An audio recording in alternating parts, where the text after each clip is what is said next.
ਜੈ ਮਸੀਹ ਦੀ ਪਿਆਰੇ ਦਰਸ਼ਕੋ, ਦਿਸ਼ਾ ਪਰਿਵਰਤਨ ਦੇ ਸਾਡੇ ਅੱਜ ਦੇ ਪ੍ਰੋਗਰਾਮ ਦੇ ਵਿੱਚ ਤੁਹਾਡਾ ਸਭਨਾਂ ਦਾ ਇੱਕ ਵਾਰ ਫਿਰ ਤੋਂ ਤਹਿ ਦਿਲ ਤੋਂ ਸਵਾਗਤ ਕਰਦੇ ਹਾਂ। ਅਸੀਂ ਉਮੀਦ ਕਰਦੇ ਹਾਂ ਕਿ ਤੁਸੀਂ ਸਾਰੇ ਪ੍ਰਭੂ ਯਿਸੂ ਮਸੀਹ ਜੀ ਦੇ ਵਿੱਚ ਭਲੇ ਚੰਗੇ ਹੋਵੋਗੇ। ਅਸੀਂ ਪਰਮੇਸ਼ਰ ਪਿਤਾ ਦਾ ਧੰਨਵਾਦ ਕਰਦੇ ਹਾਂ ਕਿ ਉਹਨੇ ਸਾਡੇ ਉੱਤੇ ਕਿਰਪਾ ਕੀਤੀ ਅਤੇ ਸਾਨੂੰ ਇੱਕ ਹੋਰ ਮੌਕਾ ਬਖਸ਼ਿਆ ਕਿ ਅਸੀਂ ਉਹਦੇ ਵਚਨ ਨੂੰ ਲੈ ਕੇ ਇੱਕ ਵਾਰੀ ਫਿਰ ਤੋਂ ਤੁਹਾਡੇ ਨਾਲ ਰੂਬਰੂ ਹੋ ਸਕੀਏ। ਸਾਡੇ ਪਿਛਲੇ ਪ੍ਰੋਗਰਾਮ ਦੇ ਵਿੱਚ ਅਸੀਂ ਆਪਣੀ ਬੇਇੱਜ਼ਤੀ ਦੇ ਪ੍ਰਤੀ ਜਵਾਬਦੇਹੀ ਦੇ ਬਾਰੇ ਵਿਸਥਾਰ ਨਾਲ ਚਰਚਾ ਕਰ ਰਹੇ ਸੀ। ਇਸ ਦੇ ਲਈ ਅਸੀਂ ਮੱਤੀ ਦੀ ਅੰਜੀਲ ਦੇ 5 ਅਧਿਆਇ ਦੀ 38 ਤੋਂ 41 ਆਇਤਾਂ ਤੱਕ ਦੇ ਵਚਨਾਂ ਨੂੰ ਆਪਣੇ ਅਧਿਐਨ ਦੇ ਲਈ ਲਿਆ ਸੀ। ਬਾਈਬਲ ਬਾਣੀ ਦੇ ਇਹਨਾਂ ਵਚਨਾਂ ਦੇ ਵਿੱਚ ਪ੍ਰਭੂ ਯਿਸੂ ਜੀ ਸਾਨੂੰ ਸਿਖਾਉਂਦੇ ਹਨ ਕਿ ਜਦੋਂ ਲੋਕ ਤੁਹਾਨੂੰ ਬੇਇੱਜ਼ਤ ਕਰਨ ਤਾਂ ਤੁਹਾਨੂੰ ਕੀ ਕਰਨਾ ਚਾਹੀਦਾ। ਪਹਾੜੀ ਉਪਦੇਸ਼ ਪ੍ਰਭੂ ਯਿਸੂ ਮਸੀਹ ਜੀ ਦੁਆਰਾ ਪ੍ਰਚਾਰ ਕੀਤੇ ਗਏ ਸਭ ਤੋਂ ਮਹਾਨ ਉਪਦੇਸ਼ ਮੰਨੇ ਜਾਂਦੇ ਹਨ, ਕਿਉਂਕਿ ਇਹਨਾਂ ਦੇ ਵਚਨਾਂ ਦੁਆਰਾ ਉਹ ਸਾਨੂੰ ਸਭ ਤੋਂ ਕਠਿਨ ਅਤੇ ਚੁਣੌਤੀਆਂ ਭਰੀਆਂ ਗੱਲਾਂ ਨੂੰ ਸਾਡੇ ਉੱਤੇ ਜ਼ਾਹਿਰ ਕਰਦੇ ਹਨ। ਬੇਇੱਜ਼ਤੀ ਦੇ ਪ੍ਰਤੀ ਆਪਣੀ ਜਵਾਬਦੇਹੀ ਨੂੰ ਸਿੱਖਦੇ ਹੋਏ ਅੱਜ ਅਸੀਂ ਅਨਿਆਏ ਦੇ ਪ੍ਰਤੀ ਸਾਡੀ ਬੁਨਿਆਦੀ ਜਵਾਬਦੇਹੀ, ਅਸੁਵਿਧਾ ਦੇ ਪ੍ਰਤੀ ਸਾਡੀ ਮੂਲਭੂਤ ਜਵਾਬਦੇਹੀ ਅਤੇ ਆਪਣੀਆਂ ਥੁੜਾਂ ਜਾਂ ਕਮੀਆਂ ਦੇ ਪ੍ਰਤੀ ਅੱਗਾਂ ਵਧੂ ਜਵਾਬਦੇਹੀ ਦੇ ਬਾਰੇ ਗੱਲਬਾਤ ਕਰਾਂਗੇ। ਸੋ ਆਓ ਬਿਨਾਂ ਦੇਰ ਕੀਤੇ ਆਪਣੇ ਅਧਿਐਨ ਦੀ ਸ਼ੁਰੂਆਤ ਕਰਦੇ ਹਾਂ। ਪਰ ਇਸ ਤੋਂ ਪਹਿਲਾਂ ਆਓ ਆਪਣੇ ਮਨਾਂ ਨੂੰ ਪਰਮੇਸ਼ਰ ਦੇ ਵਚਨ ਦੇ ਲਈ ਤਿਆਰ ਕਰੀਏ। ਇਸ ਦੇ ਲਈ ਸੁਣਦੇ ਹਾਂ ਇਹ ਭਜਨ।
ਨੰਬਰ 2, ਅਨਿਆਏ ਦੇ ਪ੍ਰਤੀ ਬੁਨਿਆਦੀ ਜਵਾਬਦੇਹੀ। ਯਿਸੂ ਜੀ ਆਖਦੇ ਹਨ, ਜਿਹੜਾ ਤੇਰੇ ਉੱਤੇ ਲਾਲਚ ਕਰੇ, ਤੇਰਾ ਕੁੜਤਾ ਲੈਣਾ ਚਾਹੇ, ਉਹਨੂੰ ਚਾਦਰ ਵੀ ਲੈ ਦੇ।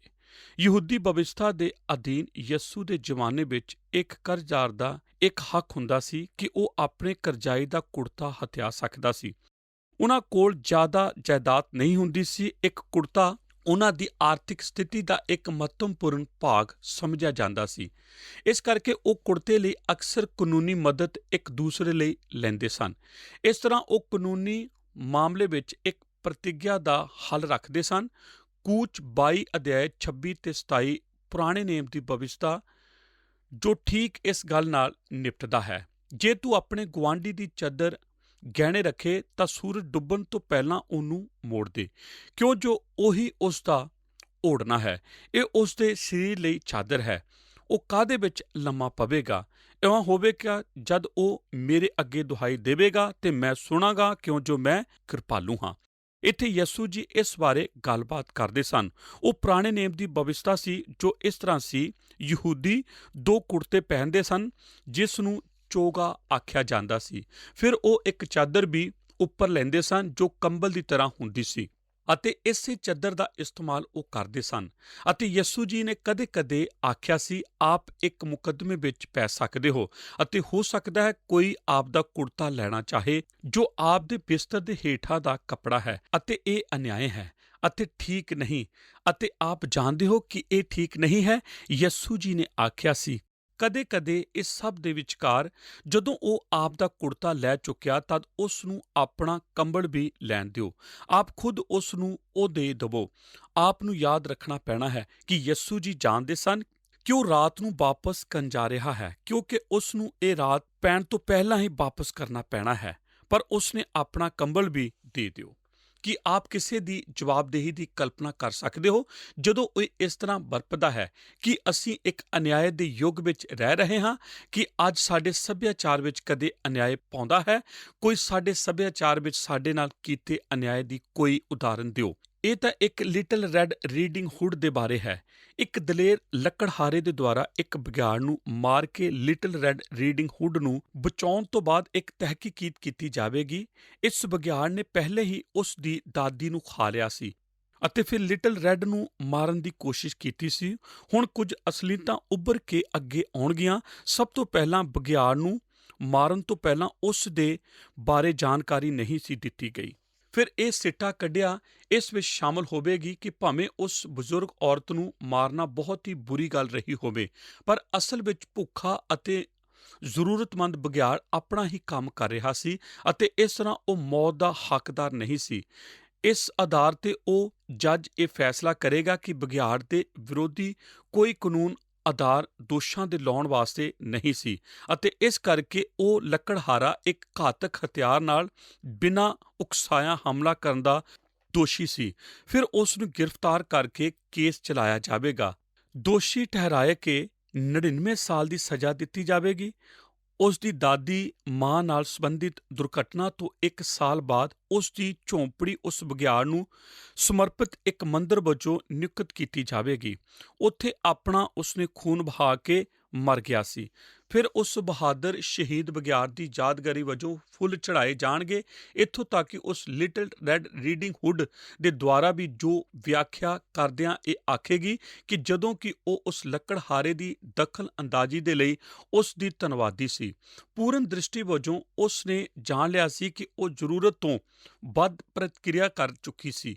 ਸਾਰੇ ਜੰਗਲ ਵਿੱਚ ਕੋਈ ਵੀ ਰੋਏ ਬਗੈਰ ਨਹੀਂ ਹੋਵੇਗਾ। ਇਹੋ ਹੀ ਹੈ ਇੱਕ ਜਗਤ ਜਿਸ ਵਿੱਚ ਅਸੀਂ ਰਹਿੰਦੇ ਹਾਂ, ਇੱਕ ਅਨਿਆਏ ਦਾ ਜਗਤ। ਉਹ ਜੋ ਗਲਤੀ ਕਰਦੇ ਹਨ ਉਹਨਾਂ ਨੂੰ ਲਾਭ ਪਹੁੰਚਾਇਆ ਜਾਂਦਾ ਹੈ ਅਤੇ ਉਹ ਜੋ ਠੀਕ ਕਰਦੇ ਹਨ ਉਹ ਤਬਾਹ ਹੋ ਜਾਂਦੇ ਹਨ। ਮਸੀਹੀ ਲੋਕ ਵੀ ਇਸੇ ਵਿੱਚ ਰਗੜੇ ਜਾਂਦੇ ਹਨ ਕਿ ਸਾਡੇ ਨਾਲ ਇਸ ਤਰ੍ਹਾਂ ਨਹੀਂ ਹੁੰਦਾ। ਅਸੀਂ ਤਾਂ ਇਹੋ ਜਿਹਾ ਨੁਕਸਾਨ ਉਠਾਉਂਦੇ ਹਾਂ। ਅਸੀਂ ਇਸ ਦੇ ਪ੍ਰਤੀ ਇਹੋ ਜਿਹੇ ਉੱਤਰਦੇਹੀ ਕਰੀਏ ਕਿ ਅਸੀਂ ਬਸ ਦਰਵਾਜ਼ਿਆਂ ਦੇ ਅੱਗੇ ਰੱਖੇ ਪਾਏਦਾਨ ਬਣ ਕੇ ਹਰੇਕ ਆਪਣੇ ਉੱਤੇ ਚੱਲਣ ਵਾਲਿਆਂ ਅਤੇ ਸਾਡੇ ਠੱਠੇ ਉਡਾਉਣਾ ਅਤੇ ਸਾਡੀ ਦੁਰਦਤਾ ਕਰਨ ਦਈਏ। ਮੈਂ ਨਹੀਂ ਸੋਚਦਾ ਇਹੋ ਹੀ ਹੈ ਜਿਸ ਦੇ ਬਾਰੇ ਯਿਸੂ ਜੀ ਕਦੇ ਗੱਲਬਾਤ ਕਰ ਰਹੇ ਹੋਣ। ਮੈਂ ਸਮਝਦਾ ਹਾਂ ਕਿ ਇਹ ਸਾਡੇ ਲਈ ਇਹ ਮਹੱਤਵਪੂਰਨ ਹੈ ਕਿ ਅਸੀਂ ਉਹਨਾਂ ਕੰਮਾਂ ਦਾ ਮੁੱਖ ਲਈਏ ਜੋ ਸਾਡੀ ਸੁਰੱਖਿਆ ਕਰਦੇ ਹਨ। ਪਰ ਜੋ ਯਿਸੂ ਜੀ ਇੱਥੇ ਆਖ ਰਹੇ ਹਨ ਉਹ ਹਰੇਕ ਨਿੱਜੀ ਕਾਰਨ ਨਹੀਂ ਹੈ, ਬਲਕਿ ਉਹ ਤਾਂ ਇੱਕ ਦਿਲੀ ਵਤੀਰੇ ਬਾਰੇ ਗੱਲਬਾਤ ਕਰ ਰਹੇ ਹਨ। ਉਹ ਆਖ ਰਹੇ ਹਨ ਕਿ ਜਦੋਂ ਆਪ ਕਿਸੇ ਮੁਕੱਦਮੇ ਵਿੱਚ ਫਸ ਜਾਂਦੇ ਹੋ ਜਿਸ ਨਾਲ ਅਨਿਆਏ ਜੁੜਿਆ ਹੋਵੇ, ਤਦ ਜੇਕਰ ਉਸ ਨਾਲੋਂ ਜ਼ਿਆਦਾ ਤਿਆਗਣ ਨਾਲੋਂ ਜੋ ਅਨਿਆਏ ਮੰਗ ਕਰਦਾ ਹੋਵੇ, ਤਦ ਆਪ ਇਸ ਵਿੱਚ ਸ਼ਾਮਲ ਲੋਕਾਂ ਦੇ ਦਿਲਾਂ ਵਿੱਚ ਮਸੀਹ ਦੇ ਰਾਜ ਦਾ ਵਾਅਦਾ ਹਰ ਵਸੀਲੇ ਨਾਲ ਕਰੇ। ਆਪਣੀ ਚਾਦਰ ਵੀ ਛੱਡ ਦਵੋ। ਇਹ ਤਾਂ ਇੱਕ ਭੌਤਿਕ ਚੀਜ਼ ਹੈ। ਇਹਦਾ ਸੱਚਮੁੱਚ ਜੀਵਨ ਦੀਆਂ ਰੂਹਾਨੀ ਸੱਚਾਈਆਂ ਨਾਲ ਕੋਈ ਲੈਣ ਦੇਣ ਨਹੀਂ ਹੈ। ਕਿਸੇ ਹੋਰ ਦੀ ਮੁਕਤੀ ਦੀ ਕੀਮਤ ਤੇ ਆਪਣੇ ਹੱਕਾਂ ਦੇ ਪਿੱਛੇ ਨਾ ਪੈ ਰਹੋ। ਇਹ ਤਾਂ ਮੂਲਭੂਤ ਹੈ। ਇਹ ਅਨਿਆਇਪੂਰਨ ਹੈ। ਇਹ ਕੁਝ ਅਜਿਹਾ ਨਹੀਂ ਜੋ ਲੋਕ ਅੱਜ ਕੱਲ੍ਹ ਕਰਦੇ ਹਨ। ਜ਼ਿਆਦਾਤਰ ਮਸੀਹੀ ਇਹ ਨਹੀਂ ਕਰਦੇ। ਅਸਲ ਵਿੱਚ ਕੁਝ ਜ਼ਿਆਦਾ ਗੰਭੀਰ ਝਗੜੇ ਜੋ ਮੈਂ ਆਪਣੇ ਜੀਵਨ ਵਿੱਚ ਕਦੇ ਵੀ ਨਹੀਂ ਵੇਖੇ, ਉਹ ਦੋ ਵਿਸ਼ਵਾਸੀ ਦੇ ਵਿਚਾਰ ਹਨ। ਇਹ ਸਾਡੀ ਜਵਾਬਦੇਹੀ ਦੇ ਮਾਮਲੇ ਵਿੱਚ ਇਸ ਅੱਜ ਦੇ ਜਗਤ ਵਿੱਚ ਸਾਨੂੰ ਕੀ ਆਖਦਾ ਹੈ। ਨੰਬਰ 3, ਅਸੁਵਿਧਾ ਦੇ ਪ੍ਰਤੀ ਸਾਡੀ ਮੂਲਭੂਤ ਜਵਾਬਦੇਹੀ। ਇੱਥੇ ਇੱਕ ਇਹੋ ਜਿਹਾ ਕੰਮ ਹੈ ਜੋ ਯਿਸੂ ਜੀ ਕਰਦੇ ਹਨ, ਜੋ ਸਾਡੇ ਜ਼ਮਾਨੇ ਦੇ ਇੱਕ ਬੋਲਚਾਲ ਨਾਲ ਸੰਬੰਧਿਤ ਪ੍ਰਗਟਾਵੇ ਨੂੰ ਸਾਡੇ ਲਈ ਉਪਲਬਧ ਕਰਵਾਉਣਾ ਹੈ। ਇਸ ਵਚਨ ਦੇ ਭਾਗ ਵਿੱਚ ਉਹਨਾਂ ਵਿੱਚੋਂ 2 ਪਾਏ ਜਾਂਦੇ ਹਨ। ਇੱਥੋਂ ਤੱਕ ਕਿ ਇਸ ਜਗਤ ਵਿੱਚ ਵੀ ਅਸੀਂ ਸੁਣਦੇ ਹਾਂ। ਦੂਸਰੀ ਗੱਲ, ਭੁਆਂ ਦੇ, ਅਤੇ ਆਪ ਇਸ ਬਾਰੇ ਵੀ ਲੋਕਾਂ ਨੂੰ ਗੱਲ ਕਰਦੇ ਸੁਣਦੇ ਹੋ ਕਿ ਇਹ ਕੋਹ ਹੋਰ ਜਾਓ, ਇਹ ਇੱਥੇ ਪਾਇਆ ਜਾਂਦਾ ਹੈ, ਅਤੇ ਜੋ ਕੋਈ ਤੈਨੂੰ ਇੱਕ ਕੋਹ ਵਿਗਾੜ ਲੈ ਜਾਵੇ ਤਾਂ ਉਹਦੇ ਨਾਲ 2 ਕੋਹ ਚਲਿਆ ਜਾ। ਇਹ ਸਭ ਕੀ ਹੈ? ਫਿਲਿਸਤੀਨੀ ਇੱਕ ਰੋਮੀਓ ਦੇ ਦੁਆਰਾ ਕਬਜ਼ਾ ਕੀਤਾ ਹੋਇਆ ਇਲਾਕਾ ਸੀ। ਉਹ ਯਹੂਦੀਆਂ ਉੱਤੇ ਆਪਣਾ ਦਬਦਬਾ ਬਣਾਉਣਾ ਪਸੰਦ ਕਰਦੇ ਸਨ। ਇੱਕ ਰੋਮੀ ਸਿਪਾਹੀ ਰਾਹੇ ਤੁਰਿਆ ਜਾਂਦਾ ਹੋਵੇਗਾ, ਉਹ ਆਪਣੀ ਤਲਵਾਰ ਧੂ ਕੇ ਇੱਕ ਯਹੂਦੀ ਦੇ ਮੋਢੇ ਉੱਤੇ ਰੱਖ ਦਿੰਦਾ ਹੈ। ਇਸ ਹਾਲਾਤ ਵਿੱਚ ਉਸ ਯਹੂਦੀ ਨੂੰ ਉਹੀ ਕਰਨਾ ਪੈਂਦਾ ਸੀ ਜੋ ਵੀ ਉਹ ਸਿਪਾਹੀ ਕਹਿੰਦਾ ਸੀ। ਰੋਮੀ ਸਿਪਾਹੀ ਆਪਣੀ ਫੌਜੀ ਸਮੱਗਰੀ ਉਸ ਯਹੂਦੀ ਕੋਲ ਲੈ ਕੇ ਆਉਂਦਾ, ਉਹਨੂੰ ਆਖਦਾ, ਮੈਂ ਅਗਲੇ ਕਸਬੇ ਨੂੰ ਜਾ ਰਿਹਾ ਹਾਂ, ਇਹ ਮੇਰਾ ਸਮਾਨ ਛੱਡ ਕੇ ਆ। ਹੁਣ 2 ਕਾਰਨ ਸਨ ਜਿਨ੍ਹਾਂ ਕਰਕੇ ਯਹੂਦੀਆਂ ਨੂੰ ਇਹ ਪਸੰਦ ਨਹੀਂ ਸੀ। ਪਹਿਲਾਂ, ਉਹ ਸਮਾਨ ਦਾ ਭਾਰ 85 ਪੌਂਡ ਹੁੰਦਾ ਸੀ, ਜਿਵੇਂ ਕਿ ਮੈਨੂੰ ਦੱਸਿਆ ਗਿਆ ਹੈ। ਇਹ ਕਰਨ ਨੂੰ ਕੋਈ ਆਸਾਨ ਕੰਮ ਨਹੀਂ ਸੀ ਹੁੰਦਾ, ਖਾਸ ਤੌਰ ਤੇ ਜੇਕਰ ਆਪ ਇੱਕ ਹਲਕੇ ਯਹੂਦੀ ਹੋਵੋ। ਦੂਸਰੀ ਗੱਲ, ਇਹ ਉਹਨਾਂ ਨੂੰ ਨੀਵਾਂ ਵਿਖਾਉਣਾ ਹੁੰਦਾ ਸੀ। ਉਹ ਰੋਮੀਆਂ ਨੂੰ ਨਫ਼ਰਤ ਕਰਦੇ ਸਨ। ਰੋਮੀ ਲੋਕ ਵੀ ਉਹਨਾਂ ਦੀ ਸਾਰੀ ਬੇਰਹਿਮੀ ਦਾ ਕਾਰਨ ਸਨ, ਅਤੇ ਉਹ ਰੋਮੀਆਂ ਨੂੰ ਘਿਰਣਾ ਕਰਦੇ ਸਨ। ਹੁਣ ਕਿਉਂਕਿ ਇਹ ਰੋਮੀ ਰਾਜ ਦੇ ਕਬਜ਼ੇ ਦੇ ਹੇਠਲੇ ਇਲਾਕਾ ਦੇ ਸੀ, ਇਸ ਕਰਕੇ ਉਹਨਾਂ ਨੂੰ ਇਹ ਕਰਨਾ ਪੈਂਦਾ ਸੀ। ਇੱਕ ਰੋਮੀ ਆਪਣਾ ਪਿੱਠੂ ਇਸ ਵਿਅਕਤੀ ਨੂੰ ਦੇ ਕੇ ਆਖ ਸਕਦਾ ਸੀ, ਮੈਂ ਅਗਲੇ ਕਸਬੇ ਨੂੰ ਜਾ ਰਿਹਾ ਹਾਂ, ਇਸ ਮੇਰੇ ਸਮਾਨ ਨੂੰ ਉੱਥੇ ਪਹੁੰਚਾ ਦੇ। ਸਮਾਂ ਪਾ ਕੇ ਕੀ ਵਰਪੇਗਾ? ਰੋਮੀ ਅਗੂਆਂ ਨੇ ਜਾਣ ਲਿਆ ਕਿ ਜੇਕਰ ਉਹਨਾਂ ਨੇ ਇਸ ਰੀਤ ਨੂੰ ਨਾ ਬਦਲਿਆ ਤਦ ਯਹੂਦੀ ਲੋਕ ਉਹਨਾਂ ਦੇ ਵਿਰੁੱਧ ਭੜਕ ਉੱਠਣਗੇ, ਕਿਉਂਕਿ ਯਹੂਦੀ ਲੋਕਾਂ ਵੱਲੋਂ ਇਸ ਦੀ ਉੱਤਰਦੇਹੀ ਬਹੁਤ ਹੀ ਹਿੱਸਕ ਸੀ। ਰੋਮੀਆਂ ਨੇ ਇੱਕ ਕਾਨੂੰਨ ਬਣਾਇਆ ਜਿਸ ਵਿੱਚ ਇਹ ਕਿਹਾ ਗਿਆ ਸੀ ਕਿ ਉਹ ਸਿਰਫ 1 ਮੀਲ ਤੱਕ ਹੀ ਕਿਸੇ ਯਹੂਦੀ ਨੂੰ ਆਪਣਾ ਭਾਰ ਲਿਜਾਣ ਲਈ ਮਜਬੂਰ ਕਰਦੇ ਸਨ। ਇਹ ਰੋਮੀ ਸਿਪਾਹੀਆਂ ਦੇ ਸਤੌ ਨੂੰ ਬੰਦ ਕਰਨ ਲਈ ਸੀ, ਤਾਂ ਕਿ ਜਿਸ ਦੇਸ਼ ਵਿੱਚ ਉਹ ਰਹਿ ਰਹੇ ਸਨ ਉੱਥੇ ਦੇ ਲੋਕਾਂ ਨੂੰ ਭੜਕ ਉੱਠਣ ਦਾ ਕਾਰਨ ਨਾ ਬਣਨ। ਯਿਸੂ ਜੀ ਇਸ ਦੇ ਬਾਰੇ ਆਖਦੇ ਹਨ, ਜੇਕਰ ਕੋਈ ਬੰਦਾ ਤੁਹਾਡੇ ਕੋਲ ਆਵੇ ਅਤੇ ਆਪਣੀ ਤਲਵਾਰ ਤੁਹਾਡੇ ਮੋਢੇ ਉੱਤੇ ਰੱਖ ਕੇ ਆਖੇ, ਇਹ ਹੈ ਮੇਰਾ ਸਮਾਨ, ਇਸ ਨੂੰ 1 ਕੋਹ ਤੱਕ ਲੈ ਜਾ, ਤਾਂ ਜਦੋਂ ਆਪ 1 ਮੀਲ ਪੂਰਾ ਕਰ ਲਵੋ ਤਾਂ ਤੁਸੀਂ ਕਹੋ, ਮੈਂ ਇੱਕ ਹੋਰ ਕੋਹ ਖੁਸ਼ੀ-ਖੁਸ਼ੀ ਨਾਲ ਲੈ ਜਾਵਾਂਗਾ, ਜੇਕਰ ਇਸ ਤਰ੍ਹਾਂ ਮੈਂ ਆਪਣੀ ਸੇਵਾ ਕਰ ਸਕਾਂ। ਜਰਾ ਰੁਕੋ, ਕੀ ਆਪ ਕਿਸੇ ਨੂੰ ਜਾਣਦੇ ਹੋ ਜੋ ਇਸ ਤਰ੍ਹਾਂ ਕਰਦਾ ਹੈ? ਇਹ ਤਾਂ ਅਨਿਆਇਪੂਰਕ ਹੈ, ਇਹ ਬੁਨਿਆਦੀ ਹੈ, ਇਹ ਤਾਂ ਕਿਸੇ ਫੌਜੀ ਸ਼ਾਸਨ ਵਾਲੀ ਸਥਿਤੀ ਹੈ। ਇਹ ਸਾਡੀ ਸੇਵਾ ਦੇ ਵਤੀਰੇ ਦੇ ਸਮੁੱਚੇ ਦਿਲ ਦੇ ਅੰਦਰ ਤੱਕ ਜਾਂਦਾ ਹੈ ਕਿ ਅਸੀਂ ਦੂਸਰੇ ਲੋਕਾਂ ਦੀ ਸੇਵਾ ਕਿਵੇਂ ਕਰਦੇ ਹਾਂ। ਕਦੇ-ਕਦੇ ਸੱਚਮੁੱਚ ਘਟੀਆ ਹੌਸਲੇ ਵਾਲੇ ਲੋਕਾਂ ਦੇ ਆਲੇ-ਦੁਆਲੇ ਰਹਿਣਾ ਕਠਿਨ ਹੁੰਦਾ ਹੈ। ਤੁਹਾਡੇ ਵਿੱਚੋਂ ਕੁਝ ਇਹੋ ਜਿਹੇ ਵਾਤਾਵਰਣ ਵਿੱਚ ਕੰਮ ਕਰ ਰਹੇ ਹਨ ਜਿੱਥੇ ਆਪ ਦਾ ਮਾਲਕ ਇਹੋ ਜਿਹਾ ਹੁੰਦਾ ਹੈ ਜੋ ਬਿਲਕੁਲ ਜਰਾ ਵੀ ਆਪ ਦੀ ਚਿੰਤਾ ਨਹੀਂ ਕਰਦਾ। ਉਹ ਇੱਕ ਘਟੀਆ ਹੌਸਲੇ ਵਾਲਾ ਹੈ ਅਤੇ ਆਪ ਦਾ ਪ੍ਰਤਿਆਵਾ ਇੱਕ ਵਿਸ਼ਵਾਸੀ ਵਜੋਂ ਕੀ ਕਰਨ ਵਾਸਤੇ ਹੈ। ਜੋ ਕੁਝ ਵੀ ਆਪ ਜਾਣਦੇ ਹੋ, ਆਪ ਦੀ ਘੱਟੋ ਘੱਟ ਚਿੰਤਾ ਆਪ ਕੰਮ ਬਣਾਈ ਰੱਖਣਾ ਹੀ ਹੈ ਅਤੇ ਹੋਰ ਕੁਝ ਨਹੀਂ। ਯਿਸੂ ਜੀ ਆਖਦੇ ਹਨ ਕਿ ਕਿਸੇ ਇਹੋ ਜਿਹੇ ਵਾਤਾਵਰਣ ਵਿੱਚ ਜੇਕਰ ਆਪ ਇੱਕ ਬੁਨਿਆਦੀ ਜਵਾਬਦੇਹੀ ਕਰਨਾ ਚਾਹੋ, ਜਦੋਂ ਆਪ ਤੋਂ ਕੁਝ ਅਨੁਚਿਤ ਕਰਨ ਦੀ ਮੰਗ ਕੀਤੀ ਜਾਂਦੀ ਹੈ, ਤਦ ਇੱਕ ਹੋਰ ਕੋ ਉਹਦੇ ਨਾਲ ਚਾਹੋ। ਇਹ ਕੀ ਹੈ? ਇਹ ਕਠਿਨ ਹੈ। ਜੇਕਰ ਆਪ ਨੇ ਕਦੇ ਵੀ ਇਸ ਬਾਰੇ ਸ਼ੱਕ ਕੀਤਾ ਹੈ ਕਿ ਮਸੀਹਤ ਉਸ ਤੋਂ ਉੱਪਰਲੇ ਦਰਜੇ ਦੀ ਹੈ ਜੋ ਕੁਝ ਵੀ ਆਪ ਨੇ ਸੁਣਿਆ ਹੈ, ਤਦ ਆਪ ਬਸ ਮੱਤੀ 5 ਜਾਂ 7 ਅਧਿਆਏ ਇਸ ਨੂੰ 4 ਜਾਂ 5 ਵਾਰ ਪੜ੍ਹੋ, ਕਿਉਂਕਿ ਅਸੀਂ ਜਿਉਣ ਦੇ ਇੱਕ ਇਹੋ ਜਿਹੇ ਤਰੀਕੇ ਬਾਰੇ ਗੱਲਬਾਤ ਕਰ ਰਹੇ ਹਾਂ ਜੋ ਹੋਰ ਕਿਸੇ ਵੀ ਚੀਜ਼ ਨਾਲੋਂ ਭਿੰਨ ਹੈ ਜੋ ਅੱਜ ਦੇ ਜਗਤ ਵਿੱਚ ਅਸੀਂ ਕਦੇ ਵੀ ਸੁਣੀ ਹੋਵੇ। ਇਹ ਪਰਮੇਸ਼ਰ ਦਾ ਤਰੀਕਾ ਹੈ ਅਤੇ ਇਹੋ ਹੀ ਹੈ ਜੋ ਸਾਨੂੰ ਇਸ ਜਗਤ ਵਿਚਲੇ ਉਹਨਾਂ ਲੋਕਾਂ ਤੋਂ ਅੱਡ ਕਰਦਾ ਹੈ ਜੋ ਮਸੀਹ ਨੂੰ ਨਹੀਂ ਜਾਣਦੇ। ਅਸੀਂ ਇੱਕ ਭਿੰਨ ਤਰੀਕੇ ਨਾਲ ਜਿਉਂਦੇ ਹਾਂ। ਇਹੋ ਹੀ ਹੈ ਮੁੱਖ ਗੱਲ ਜਿਸ ਦਾ ਜ਼ਿਕਰ ਯਿਸੂ ਜੀ ਕਰ ਰਹੇ ਹਨ। ਜਦੋਂ ਵੀ ਆਪ ਨੂੰ ਕਿਸੇ ਹੋਰ ਲਈ ਅਸੁਵਿਧਾ ਵਿੱਚ ਪੈਣ ਲਈ ਆਖਿਆ ਹੋਵੇ ਅਤੇ ਉਹ ਆਖਦੇ ਹੋਣ, ਮੇਰਾ ਸਮਾਨ 1 ਮੀਲ ਤੱਕ ਲੈ ਚਲੋ, ਜਦੋਂ ਆਪ ਇਹ ਕਰ ਚੁੱਕੋ ਤਦ ਆਖੋ, ਮੈਂ ਇੱਕ ਹੋਰ ਕੋ ਲੈ ਜਾਵਾਂਗਾ। ਆਪ ਆਖਦੇ ਹੋ ਇਹ ਤਾਂ ਕਮਜ਼ੋਰੀ ਹੈ। ਨਹੀਂ, ਇਹ ਕਮਜ਼ੋਰੀ ਨਹੀਂ ਹੈ, ਇਹ ਤਾਂ ਮਜ਼ਬੂਤੀ ਹੈ, ਇਹ ਤਾਂ ਸ਼ਕਤੀ ਹੈ। ਜੇਕਰ ਆਪ ਕਦੇ ਵੀ ਇਸ ਤਰ੍ਹਾਂ ਕਰ ਚੁੱਕੇ ਹੋ ਤਦ ਆਪ ਜਾਣਦੇ ਹੋ ਕਿ ਇਸ ਵਿਚਲੀ ਸ਼ਕਤੀ ਕੀ ਹੈ, ਕਿਉਂਕਿ ਉਹ ਨਹੀਂ ਜਾਣਦੇ ਕਿ ਉਹ ਕੀ ਕਰਨ। ਇਹ ਉਹਨਾਂ ਨੂੰ ਅੱਛਾ ਬਣਾ ਦਿੰਦਾ ਹੈ ਅਤੇ ਉਹ ਨਹੀਂ ਜਾਣਦੇ ਕਿ ਉਹ ਕੀ ਕਰਨ, ਅਤੇ ਇਸ ਵਿੱਚ ਸ਼ਕਤੀ ਪਾਈ ਜਾਂਦੀ ਹੈ। ਇਸ ਵਿੱਚ ਸ਼ਕਤੀ ਹੈ, ਯਿਸੂ ਦੀ ਸ਼ਕਤੀ ਹੈ। ਨੰਬਰ 4, ਥੋੜ ਦੇ ਪ੍ਰਤੀ ਮੂਲਭੂਤ ਜਵਾਬਦੇਹੀ। ਜਿਹੜੇ ਤੇਰੇ ਤੋਂ ਮੰਗੇ ਉਹਨੂੰ ਜ਼ਰੂਰ ਦੇ ਅਤੇ ਜੋ ਤੇਰੇ ਕੋਲ ਉਧਾਰ ਮੰਗੇ ਉਸ ਤੋਂ ਮੂੰਹ ਨਾ ਮੋੜ। ਕੀ ਇਸ ਦਾ ਅਰਥ ਹੁੰਦਾ ਹੈ ਕਿ ਜਦੋਂ ਵੀ ਕੋਈ ਆਖੇ ਕਿ ਮੈਨੂੰ ਕੁਝ ਪੈਸਾ ਚਾਹੀਦਾ ਹੈ ਤਦ ਆਪ ਬਸ ਆਪਣੀ ਜੇਬ ਵਿੱਚ ਕੱਢ ਕੇ ਉਹਨੂੰ ਦੇ ਦੇਵੋ? ਕਿ ਇਸ ਦਾ ਅਰਥ ਇਹ ਹੁੰਦਾ ਹੈ ਬਸ 7 ਜਾਂ 8 20 ਦੇ ਡਾਲਰ ਦੇ ਨੋਟ ਲੈ ਕੇ ਕਿਤੇ ਟਹਿਲਦਾ ਫਿਰੇ, 5 ਜਾਂ 10 ਮਿੰਟ ਵਿੱਚ ਜਾਂਦਾ ਲੱਗੇਗਾ? ਕਿ ਯਿਸੂ ਜੀ ਇਸੇ ਬਾਰੇ ਗੱਲਬਾਤ ਕਰ ਰਹੇ ਸਨ? ਨਹੀਂ, ਮੈਂ ਇਸ ਤਰ੍ਹਾਂ ਨਹੀਂ ਸੋਚਦਾ। ਸਭ ਤੋਂ ਪਹਿਲਾਂ ਸਾਨੂੰ ਕਦੇ ਵੀ ਆਪਣੇ ਪਰਿਵਾਰ ਦੀਆਂ ਜ਼ਰੂਰਤਾਂ ਵਿੱਚੋਂ ਨਹੀਂ ਕਰਨਾ ਚਾਹੀਦਾ। ਇਹ ਪਹਿਲੀ ਤਿਮੋਥੇਉਸ ਦੀ ਪੱਤਰੀ 5 ਅਧਿਆਇ 8 ਦੇ ਇੱਕ ਹੋਰ ਵਚਨ ਦੇ ਭਾਗ ਨਾਲ ਜੁੜਿਆ ਹੋਇਆ ਹੈ। ਇੱਥੇ ਆਖਿਆ ਗਿਆ ਹੈ ਕਿ ਜੇਕਰ ਆਪ ਆਪਣੇ ਘਰਾਣੇ ਦੇ ਲੋਕਾਂ ਦੀ ਦੇਖਭਾਲ ਨਹੀਂ ਕਰਦੇ ਤਦ ਆਪ ਆਪਣੀ ਨੇਚਾ ਤੋਂ ਇਨਕਾਰ ਕਰ ਚੁੱਕੇ ਹੋ ਅਤੇ ਆਪ ਇੱਕ ਅਵਿਸ਼ਵਾਸੀ ਤੋਂ ਵੀ ਭੈੜੇ ਹੋ। ਆਪ ਨੂੰ ਆਪਣੇ ਪਰਿਵਾਰ ਦੀ ਦੇਖਭਾਲ ਕਰਨੀ ਪੈਣੀ ਹੈ। ਮੈਂ ਇਹੋ ਜਿਹੇ ਮਸੀਹੀ ਲੋਕਾਂ ਨੂੰ ਜਾਣਦਾ ਹਾਂ ਜੋ ਇਹੋ ਜਿਹੇ ਵਚਨਾਂ ਨੂੰ ਪੜ੍ਹ ਚੁੱਕੇ ਹਨ ਅਤੇ ਉਹ ਸੋਚਦੇ ਹਨ ਇਸ ਦਾ ਅਰਥ ਹੁੰਦਾ ਹੈ ਜੋ ਵੀ ਤੁਹਾਡੇ ਕੋਲ ਹੈ ਉਸ ਨੂੰ ਵੇਚ ਦੇਵੋ ਅਤੇ ਇਸ ਨੂੰ ਜੋ ਵੀ ਆਪ ਤੋਂ ਮੰਗਦਾ ਹੈ ਉਸ ਨੂੰ ਦੇ ਦੇਵੋ। ਯਿਸੂ ਜੀ ਇਸ ਤਰ੍ਹਾਂ ਕਰਨ ਬਾਰੇ ਗੱਲਬਾਤ ਨਹੀਂ ਕਰ ਰਹੇ। ਇਹ ਤਾਂ ਪਰਮੇਸ਼ਰ ਦੀ ਬਾਣੀ ਵਿੱਚ ਪਾਏ ਜਾਣ ਵਾਲੇ ਹੋਰ ਸਾਰੇ ਭਾਗਾਂ ਦੀ ਉਲੰਘਣਾ ਕਰ ਦੇਵੇਗਾ। ਪੈਸੇ ਨਾਲ ਸੰਬੰਧਿਤ ਧਿਆਨਦਾਰੀ ਅਤੇ ਜ਼ਿੰਮੇਦਾਰੀ ਦੀ ਗੱਲਬਾਤ ਕਰਦੇ ਹਨ। ਜੋ ਯਿਸੂ ਜੀ ਆਖ ਰਹੇ ਹਨ ਉਹ ਇਹ ਹੈ ਕਿ ਇੱਕ ਮੂਲਭੂਤ ਮਸੀਹੀ ਇੱਕ ਇਹੋ ਜਿਹਾ ਵਿਅਕਤੀ ਹੈ ਜਿਸ ਦਾ ਦਿਲ ਹਮੇਸ਼ਾ ਉਹਨਾਂ ਲੋਕਾਂ ਦੀਆਂ ਜ਼ਰੂਰਤਾਂ ਲਈ ਖੁੱਲ੍ਹਾ ਰਹਿੰਦਾ ਹੈ ਅਤੇ ਜੋ ਹਮੇਸ਼ਾ ਹੀ ਉਹਨਾਂ ਦੀਆਂ ਬੇਨਤੀਆਂ ਉੱਤੇ ਗੌਰ ਕਰਨ ਲਈ ਤਿਆਰ ਰਹਿੰਦਾ ਹੈ। ਉਹ ਇਹ ਨਹੀਂ ਆਪ ਰਹੇ ਕਿ ਜੋ ਵੀ ਮੰਗਦਾ ਹੈ ਹਰੇਕ ਨੂੰ ਦਿੰਦੇ ਜਾਓ। ਆਪ ਵਿੱਚੋਂ ਕਿੰਨੇ ਕੁ ਇਹ ਜਾਣਦੇ ਹਨ ਕਿ ਕਦੇ-ਕਦੇ ਆਪ ਉਹਨਾਂ ਲੋਕਾਂ ਨੂੰ ਦੇ ਸਕਦੇ ਹੋ ਜੋ ਮੰਗਦੇ ਹਨ ਅਤੇ ਅਸਲ ਵਿੱਚ ਉਸ ਦਾ ਦੁਰਉਪਯੋਗ ਕਰਦੇ ਹਨ। ਸਾਡੇ ਵਿੱਚੋਂ ਬਹੁਤ ਸਾਰੇ ਇਹ ਜਾਣਦੇ ਹਨ। ਸਾਡੇ ਵਿੱਚੋਂ ਬਹੁਤ ਸਾਰੇ ਆਪਣੇ ਬੱਚਿਆਂ ਬਾਰੇ ਇਹ ਸਿੱਖ ਚੁੱਕੇ ਹਨ। ਉਹਨਾਂ ਨੂੰ ਜ਼ਿੰਮੇਵਾਰੀ ਨੂੰ ਸਿੱਖਣ ਦੀ ਲੋੜ ਹੈ ਅਤੇ ਉਹਨਾਂ ਨੂੰ ਜ਼ਿੰਮੇਵਾਰੀ ਸੌਂਪੇ ਬਗੈਰ ਪੈਸਾ ਸੌਂਪਣਾ ਅਸਲ ਵਿੱਚ ਉਹਨਾਂ ਨੂੰ ਪਰਮੇਸ਼ਰ ਦੇ ਰਾਜ ਤੋਂ ਪਰੇ ਲਿਜਾਣਾ ਹੈ। ਜੋ ਸਾਡੇ ਪ੍ਰਭੂ ਜੀ ਆਖ ਰਹੇ ਹਨ ਉਹ ਇਹ ਹੈ, ਜੇਕਰ ਆਪ ਇੱਕ ਮੂਲਭੂਤ ਮਸੀਹੀ ਬਣਨਾ ਚਾਹੁੰਦੇ ਹੋ ਤਦ ਇੱਕ ਕਠੋਰ ਦਿਲ ਨਾ ਰੱਖੋ।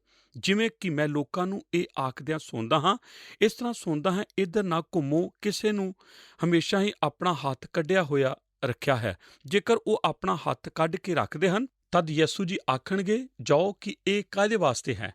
ਇਹ ਸਵਾਲ ਪੁੱਛੋ, ਸਮਝੋ। ਜੇਕਰ ਪਰਮੇਸ਼ਰ ਨਹੀਂ ਚਾਹੁੰਦਾ ਕਿ ਆਪ ਇਸ ਦੀ ਜਵਾਬਦੇਹੀ ਕਰੋ। ਹਮੇਸ਼ਾ ਹੀ ਦੂਸਰੇ ਲੋਕਾਂ ਦੀ ਥੋੜਾਂ ਅਤੇ ਜ਼ਰੂਰਤਾਂ ਲਈ ਆਪਣਾ ਦਿਲ ਖੋਲ੍ਹ ਕੇ ਰੱਖੋ। ਇਹੋ ਹੀ ਬੁਨਿਆਦੀ ਮਸੀਹਤ ਹੈ।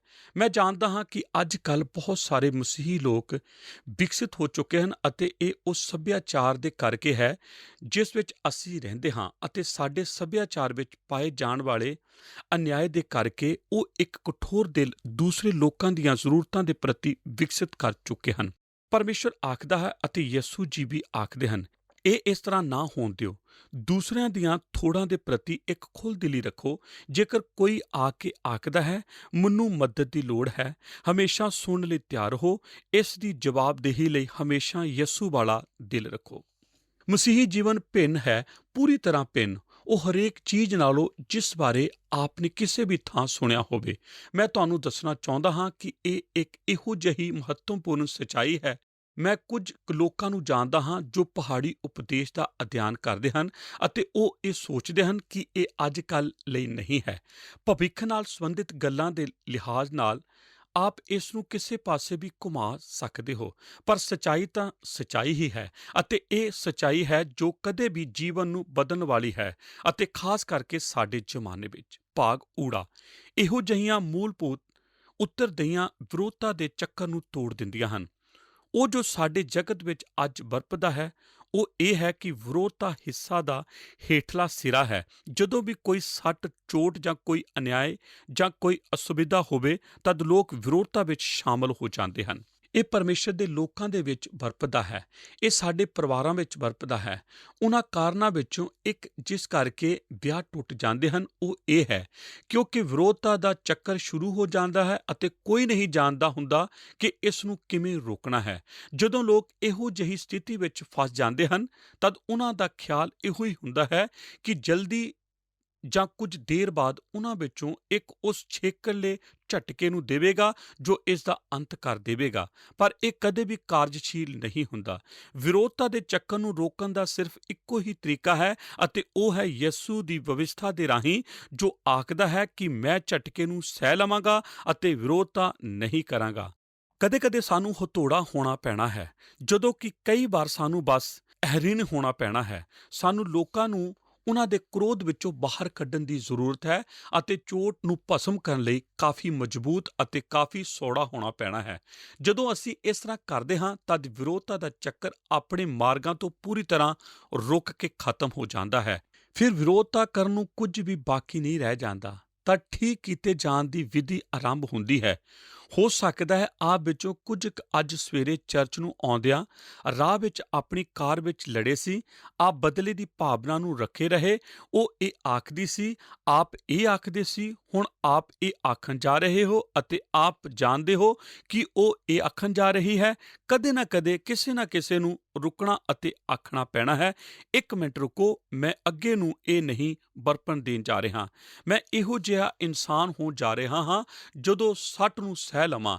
ਮੈਂ ਇਹ ਪਰਮੇਸ਼ਰ ਉੱਤੇ ਛੱਡਣ ਜਾ ਰਿਹਾ ਹਾਂ ਅਤੇ ਅਸੀਂ ਅੱਗੇ ਵਧਣ ਅਤੇ ਨੇਕ ਹੋਣ ਜਾ ਰਹੇ ਹਾਂ। ਜੇਕਰ ਅਸੀਂ ਇਸ ਦਾ ਅਭਿਆਸ ਆਪਣੀਆਂ ਕਲੀਸਿਆਂ ਵਿੱਚ ਕਰੀਏ ਤਦ ਕੋਈ ਵੀ ਮੁੱਖ ਕਲੀਸਿਆ ਵਿੱਚ ਸਮੱਸਿਆ ਨਹੀਂ ਹੋਵੇਗੀ। ਅਸੀਂ ਹਮੇਸ਼ਾ ਹੀ ਵਿਰੋਧਤਾ ਕਰਨੀ ਚਾਹੁੰਦੇ ਹਾਂ, ਅਸੀਂ ਹਮੇਸ਼ਾ ਹੀ ਟੇਢੇ ਚੱਲਣਾ ਚਾਹੁੰਦੇ ਹਾਂ ਅਤੇ ਮੇਰੇ ਅੰਦਰ ਵੀ ਉਹੀ ਸੁਭਾਅ ਹੈ ਜੋ ਆਪ ਆਪਣੇ ਅੰਦਰ ਰੱਖਦੇ ਹੋ। ਮੈਂ ਜਾਣਦਾ ਹਾਂ ਕਿ ਪ੍ਰਤਿਆਭਾ ਕੀ ਹੁੰਦਾ ਹੈ। ਅਤੇ ਦੂਸਰੀ ਗੱਲ ਜੋ ਮੈਂ ਇਹਨਾਂ ਸ਼ਬਦਾਂ ਬਾਰੇ ਆਖਣਾ ਚਾਹੁੰਦਾ ਹਾਂ ਉਹ ਇਹ ਹੈ, ਭਾਗ ਐੜਾ। ਬੁਨਿਆਦੀ ਜਵਾਬਦੇਹੀ ਮਸੀਹ ਨੂੰ ਇਸ ਜਗਤ ਵਿੱਚ ਅਸਲ ਵਿੱਚ ਲਿਆਉਂਦੀਆਂ ਹਨ। ਮੱਤੀ 5:46 ਤੇ 47 ਵਚਨ, ਜੇ ਤੁਸੀਂ ਉਹਨਾਂ ਨਾਲ ਹੀ ਪਿਆਰ ਕਰੋ ਜਿਹੜੇ ਤੁਹਾਡੇ ਨਾਲ ਪਿਆਰ ਕਰਦੇ ਹਨ ਤਾਂ ਤੁਹਾਡਾ ਕੀ ਫਲ ਹੈ? ਭਲਾ ਮਸੂਲੀਏ ਵੀ ਇਹੋ ਨਹੀਂ ਕਰਦੇ? ਅਤੇ ਜੇਕਰ ਤੁਸੀਂ ਨਿਰਾ ਆਪਣੇ ਭਾਈਆਂ ਨੂੰ ਪ੍ਰਣਾਮ ਕਰੋ ਤਾਂ ਤੁਸੀਂ ਕੀ ਵੱਧ ਕਰਦੇ ਹੋ? ਭਲਾ ਪਰਾਈਆਂ ਕੌਮਾਂ ਦੇ ਲੋਕ ਇਹੋ ਨਹੀਂ ਕਰਦੇ? ਜੇਕਰ ਆਪ ਇੱਕ ਮਸੀਹ ਹੋ ਤਦ ਜਿਉਣ ਦਾ ਇੱਕ ਪੱਧਰ ਹੈ ਜੋ ਆਸ ਤੋਂ ਉੱਪਰ ਹੈ। ਜਦੋਂ ਆਪ ਉਸ ਤਰ੍ਹਾਂ ਜਿਉਂਦੇ ਹੋ ਜਿਸ ਤਰ੍ਹਾਂ ਦਾ ਜ਼ਿਕਰ ਯਿਸੂ ਜੀ ਇੱਥੇ ਕਰਦੇ ਹਨ, ਜਦੋਂ ਆਪ ਪਰਮੇਸ਼ਰ ਤੋਂ ਇਹ ਮੰਗਦੇ ਹੋ ਕਿ ਉਹ ਆਪ ਦੇ ਦਿਲ ਦੇ ਅੰਦਰ ਉਹ ਆਤਮਾ ਵਿਕਸਿਤ ਕਰਨ ਵਿੱਚ ਮਦਦ ਕਰੇ ਜੋ ਇਸ ਵਚਨ ਦੇ ਭਾਗ ਦੇ ਰਾਹੀਂ ਅਰਥ ਨਾਲ ਮੇਲ ਖਾਂਦਾ ਹੋਵੇ, ਤਦ ਇਹ ਮਸੀਹ ਨੂੰ ਆਪ ਦੇ ਜੀਵਨ ਦੇ ਅੰਦਰ ਲਿਆਵੇਗਾ ਅਤੇ ਆਪ ਦਾ ਵਾਤਾਵਰਣ ਵਿੱਚ ਅਤੇ ਆਪ ਦੇ ਕੰਮ ਦੇ ਖੇਤਰ ਵਿੱਚ ਅਤੇ ਲੋਕ ਰੁਕ ਕੇ ਪੁੱਛਣਗੇ ਕਿ ਆਪ ਦੇ ਬਾਰੇ ਭਿੰਨ ਕੀ ਹੈ, ਆਪ ਇਸ ਤਰ੍ਹਾਂ ਦੇ ਕਿਉਂ ਹੋ। ਇਹ ਸਭ ਆਪ ਨੂੰ ਇਹ ਆਖਣ ਦਾ ਮੌਕਾ ਪ੍ਰਦਾਨ ਕਰੇਗਾ, ਮੈਂ ਆਮ ਤੌਰ ਤੇ ਇਸ ਤਰ੍ਹਾਂ ਦਾ ਨਹੀਂ ਸੀ ਹੋ ਸਕਿਆ, ਇਹ ਮੇਰੇ ਇਸ ਤਰ੍ਹਾਂ ਹੋਣ ਦਾ ਤਰੀਕਾ ਨਹੀਂ ਹੈ, ਪਰ ਮੈਂ ਆਪ ਨੂੰ ਦੱਸ ਦੇਵਾਂ, ਪ੍ਰਭੂ ਯਿਸੂ ਮੇਰੇ ਜੀਵਨ ਦੇ ਅੰਦਰ ਜਿਉਣ ਲਈ ਆ ਚੁੱਕਾ ਹੈ। ਉਸਨੇ ਆਪਣਾ ਮੁਬਾਰਕ ਪਵਿੱਤਰ ਆਤਮਾ ਮੈਨੂੰ ਬਖਸ਼ਿਆ ਹੈ ਅਤੇ ਉਸਨੇ ਮੈਨੂੰ ਅੰਦਰੋਂ ਬਾਹਰੋਂ ਬਦਲ ਦਿੱਤਾ ਹੈ। ਜਿਸ ਤਰ੍ਹਾਂ ਦਾ ਮੈਂ ਹਾਂ, ਯਿਸੂ ਜੀ ਮੈਨੂੰ ਇਸ ਤਰ੍ਹਾਂ ਦਾ ਬਣਾ ਰਿਹਾ ਹੈ। ਉਸ ਦੇ ਕੰਮ ਦੀ ਵਡਿਆਈ ਹੋਵੇ।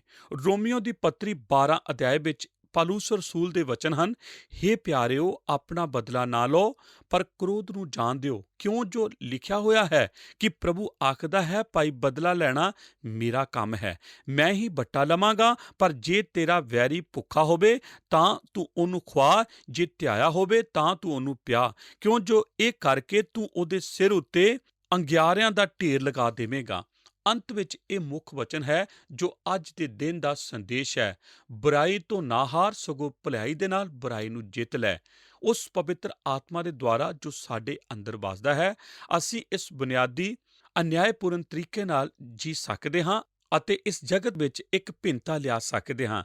ਇਸ ਲਈ ਪੌਲੁਸ ਫਿਰ ਦੁਆਰਾ ਕਹਿੰਦਾ ਹੈ, ਬੁਰਾਈ ਤੋਂ ਨਾ ਹਾਰ, ਸਗੋਂ ਭਲਾਈ ਦੇ ਨਾਲ ਬੁਰਾਈ ਨੂੰ ਜਿੱਤ ਲੈ। ਆਮੀਨ। ਪਿਆਰੇ ਦਰਸ਼ਕੋ, ਅਸੀਂ ਤੁਹਾਡਾ ਸਾਰਿਆਂ ਦਾ ਦਿਲ ਤੋਂ ਧੰਨਵਾਦ ਕਰਦੇ ਹਾਂ ਕਿ ਤੁਸੀਂ ਸਾਡੇ ਨਾਲ ਸਾਡੇ ਅੱਜ ਦੇ ਪ੍ਰੋਗਰਾਮ ਦੇ ਵਿੱਚ ਅਖੀਰ ਤੱਕ ਬਣੇ ਰਹੇ।